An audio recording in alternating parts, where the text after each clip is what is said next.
Hello students, a very good morning to all of you and I hope you all are fine and fit at home, doing your work properly. Students, आशा करती हूँ आप घर पे safe सुरक्षित हैं, अपना काम अच्छे से कर रहे हैं, जो भी आपको वर्क दिया जाता है वो प्रॉपर वे में कर रहे हैं। क्लास 11th हिस्ट्री में हम रिवीजन वर्क में आज स्टार्ट कर रहे हैं अपना chapter next nomadic empire. Nomadic empire के बारे में सबसे पहले I tell you about nomadic कि नोमैडिक लोग कौन होते हैं।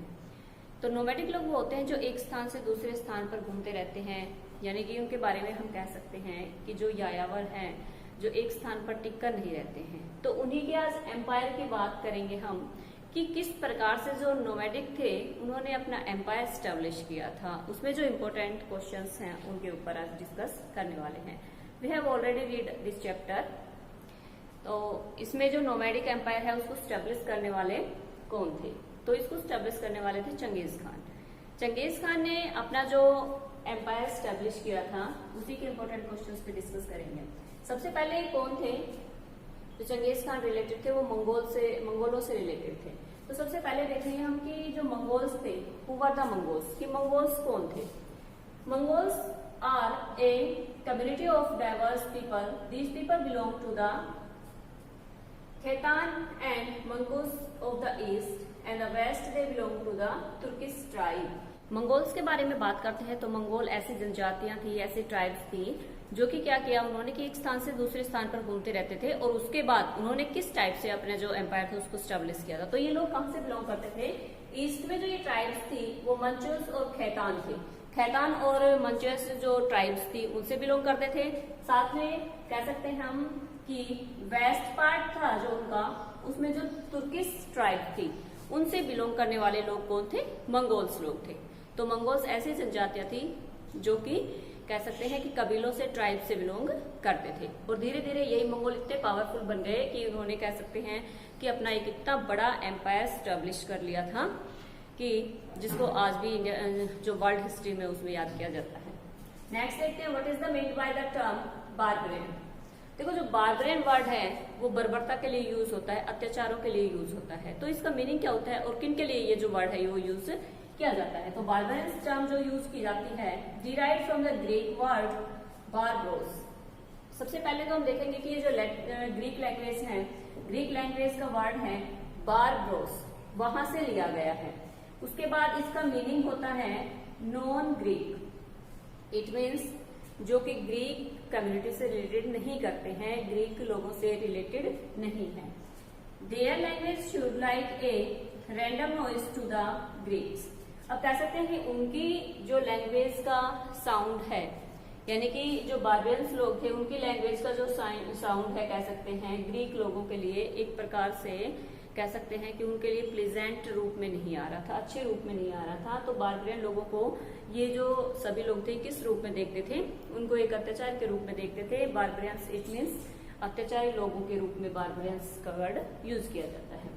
Why was the great wall of China built? सभी को पता है कि जो चाइना की ग्रेट वॉल है, महान दीवार है, वो बनाई गई थी। अब उसका रीजन क्या था बनाने का? क्या कारण था कि वो जो दीवार थी वो बनाई गई थी? तो इसका रीजन देखते हैं कि जो नोमैडिक ट्राइब्स थी जिनके बारे में इस चैप्टर में हम रीड कर रहे हैं, जो नोमैडिक ट्राइब्स थी फ्रीक्वेंटली इन्वेडेड चाइना। वो क्या करती थी कि वो अचानक से हमला कर देती थी चाइना के ऊपर, क्योंकि हमें पता है कि जो नोमैडिक एम्पायर्स था वो कौन कौन से एरियाज तक, चाइना के एरियाज तक भी फैला हुआ था। तो इसमें क्या था कि वो चाइना के ऊपर कभी भी हमला कर देते थे और प्रोटेक्शन करने के लिए चाइना ने अपने कंट्री की प्रोटेक्शन के लिए from their invention the great wall of China was built. तो चाइना की जो दीवार थी वो बनाई गई थी। किस रीजन से बनाई गई थी? अपनी कंट्री का प्रोटेक्शन करने के लिए। किन से? जो नोमैडिक लोग थे जो उनके ऊपर बार बार अटैक करते रहते थे। 6000 माइल्स के करीब ये दीवार बनाई गई है, आज भी प्रेजेंट डे में भी है। तो इस प्रकार से कहते हैं कि चाइना की जो ग्रेट वॉल है वो इन जो वर्ल्ड हिस्ट्री में उसमें एक इम्पोर्टेंट रोल प्ले करती है, इम्पोर्टेंट स्थान रखती है अपना। तो ये दीवार किस कारण से बनाई गई थी? प्रोटेक्शन के लिए बनाई थी। जो चाइना के उस टाइम के जो एम्परर वगैरह थे उन्होंने अपने अपने लंबे टाइम पीरियड के दौरान इसका कंस्ट्रक्शन हुआ था और इसको किसके लिए बनाया गया था? प्रोटेक्शन करने के लिए चाइना के। उसके बाद आता है हम चंगेज खान के बारे में बता रहे हैं, जो कि स्टेब्लिश करने वाले थे नोमैडिक एम्पायर को। यायावर साम्राज्य को स्टेब्लिश करने वाले कौन थे? Genghis Khan. तो चंगेज खान के बारे में देखते हैं। Genghis Khan was born in present day Mongolia. देखो इनका जो एम्परर था, जो मंगोलिया के आसपास वाले एरियाज में फैला हुआ था। चंगेज खान का जन्म कहाँ पर हुआ था? मंगोलिया में, जो प्रेजेंट डे में है, इन अराउंड 1162 सी, यानी कि 1162 ईस्वी के आसपास चंगेज खान का 1162 में इनका जन्म हुआ था। हिज अर्ली नेम वॉज तेमुजिंग, और उनका जो स्टार्टिंग में उनका नाम था, बचपन का जो नाम था, वो क्या नाम था? तेमुजिंग नाम था उनका। अब उसके बाद बात आती है उनके फादर की।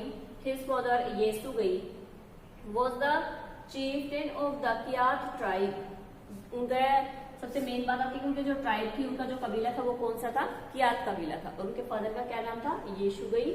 और वो क्या थे? वो उस कबीले के हेड थे, उस कबीले के प्रधान थे।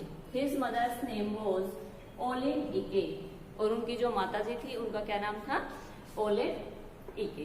तो इस प्रकार से चंगेज खान का थोड़ा सा डिस्क्रिप्शन हम देख रहे हैं कि चंगेज खान का जन्म मंगोलिया में हुआ था, 1162 ईस्वी में हुआ था। और उनके कबीले की, जब इनकी ट्राइब की बात आती है, तो वो कौन सा था? कियात कबीला था। उसके बाद उनके पिता का नाम येसुगई, और उनकी माता का नाम क्या था? उनकी माता का नाम था ओलिन इके। तो इस प्रकार से हमने देखा चंगेज खान। अब बात आती है चंगेज खान की commanded to the destroy Nishapur. एक निशापुर उस टाइम एक कह सकते हैं कि एक शहर था, बहुत बड़ा शहर था, कि उसको चंगेज खान ने इतना ज्यादा डिस्ट्रॉय कर दिया था कि वहां पर कुछ भी शेष नहीं बचा था। तो निशापुर के बारे में कहा जाता है कि उसको डिस्ट्रॉय क्यों किया गया चंगेज खान के द्वारा। At Nishapur a Mongol prince was killed during the siege operation. अब बात आती है सबसे पहले कि अटैक क्यों कर रहा है चंगेज खान निशापुर के ऊपर। तो उसका मेन रीजन था, मंगोल प्रिंस थे, एक मंगोल कह सकते हैं कम्युनिटी के राजकुमार थे, और उनको वहां पर मार दिया गया था एक सेज ऑपरेशन के द्वारा। एक ऐसा ऑपरेशन चलाया गया था जिसमें क्या हुआ था कि जो प्रिंस थे जो मंगोलिया के, उनकी डेथ कर दी गई, उनको मार दिया गया था। इसलिए Genghis Khan commanded to plunder and destroy Nishapur. और कहते हैं कि निशापुर में चंगेज खान के द्वारा इतना ज्यादा विनाश किया गया था कि ये शहर रातों रात उजाड़ दिया गया था। तो सबसे मेन क्वेश्चन बनता है हमारा निशापुर के बारे में कि निशापुर जो शहर था उसके बारे में जब हिस्टोरियन इस चीज का डिस्क्रिप्शन देते हैं तो सिर्फ और सिर्फ एक स्टेटमेंट आती है इसमें कि वो लोग आए, और ये किसके बारे में बात हो रही है? चंगेज खान के बारे में, कि वो लोग आए और उन्होंने आकर इस पूरे के पूरे शहर को कुछ ही घंटों में कह सकते हैं कि बिल्कुल बर्बाद कर दिया, बिल्कुल खत्म कर दिया था। तो निशापुर का मेन रीजन क्या था उसको खत्म करने का? कि जो मंगोलिया प्रिंस थे उनकी हत्या की गई थी यहाँ पर, और एक यही रीजन था कि जो चंगेज खान थे उन्होंने क्या किया था? उन्होंने निशापुर को बिल्कुल ही तहस नहस कर दिया था। तो स्टूडेंट्स, ये इंपॉर्टेंट क्वेश्चंस हैं हमारे कि सबसे फर्स्ट हमने देखा है कि जो मंगोल थे वो कौन थे। मंगोलों के बारे में एक ऐसी ट्राइब्स है जो कि ईस्ट में ट्राइब कौन कौन सी थी? खेतान थी और मंचूस। उसके बाद वेस्ट में आती है बात, तो ये किससे बिलोंग करते थे? जो तुर्किश ट्राइब थी, उन सभी लोगों को क्या बोला जाता था? उन सभी लोगों को मंगोल बोला जाता था।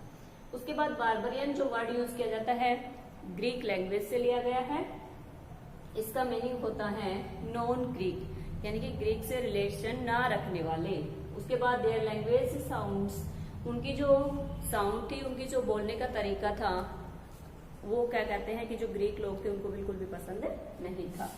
उसके बाद जो नोमैडिक ट्राइब्स होती हैं वो क्या करती थी? इन्वेडिट करती थी चाइना में। बार बार इन्हीं चीजों के कारण जो सारी की सारी चीजें कह सकते हैं वहां पर हो रही थी, वो क्या थी कि चाइना इन सारी चीजों से परेशान होकर उन्होंने किसका कंस्ट्रक्शन शुरू करवाया था?